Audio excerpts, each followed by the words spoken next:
Hello friends, my name is Vishesh Prajapati and today we will study cells. So what is cell? What is the definition of a cell? A cell is the basic structural and functional unit of all living beings. So as we have seen in the definition, the structural and functional unit. Why it is known as structural unit? It is known as structural unit because our body is wholly composed of cells, a group of small cells.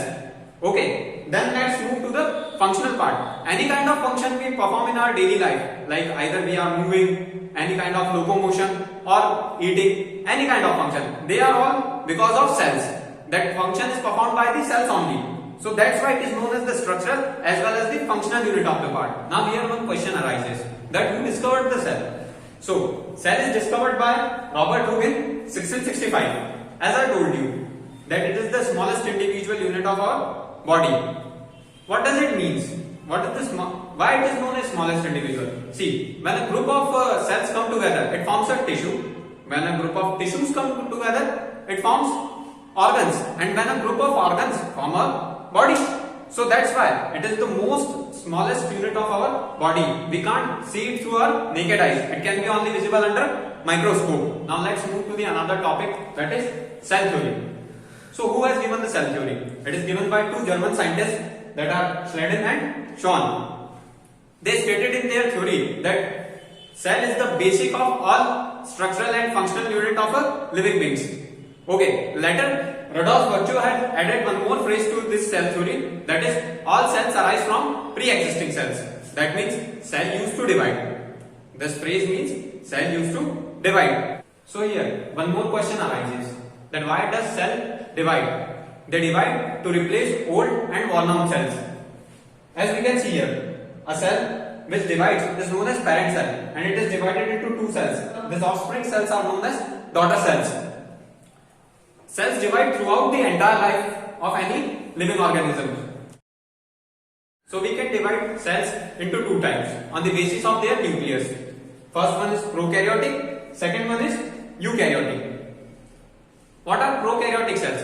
Prokaryotic cells are those cells whose nuclear membrane or nuclear region is not well defined, which are not well structured. Like you can see here, it is the structure of a cell. It is not the structure of a prokaryotic cell, actually it is the structure of eukaryotic cell, of animal cell and plant cell. We will study from the animal cell. See here, nucleus is present here. It has nuclear membrane, nucleolus. In prokaryotic cells, this nucleus membrane and nucleolus is absent. That's why it is known as prokaryotic. And the another one is eukaryotic. In eukaryotic cell, nucleus and nucleus membrane is present. Second one is all the membrane bound organelles are absent. Now what is membrane bound organelles? So all these things, we can see all kind of structures inside the cell are known as membrane bound organelles, like mitochondria, rough endoplasmic reticulum, centrosome, nucleolus. These are all membrane bound organelles and these are absent in the prokaryotic cells and present in eukaryotic cells. Now we move towards the example. Example of prokaryotic cells are bacteria, fungi. Example of eukaryotic cells are multicellular animals and plant cells or human cells. These are example of eukaryotic cells which has well defined nucleus. So till now we have seen two types of cells, prokaryotic and eukaryotic, on the basis of their nuclear organization. Now we will further divide cells on the basis of their structure, and in that manner we can divide them into five types, that are spindle shaped, elongated, oval, cuboidal and branch.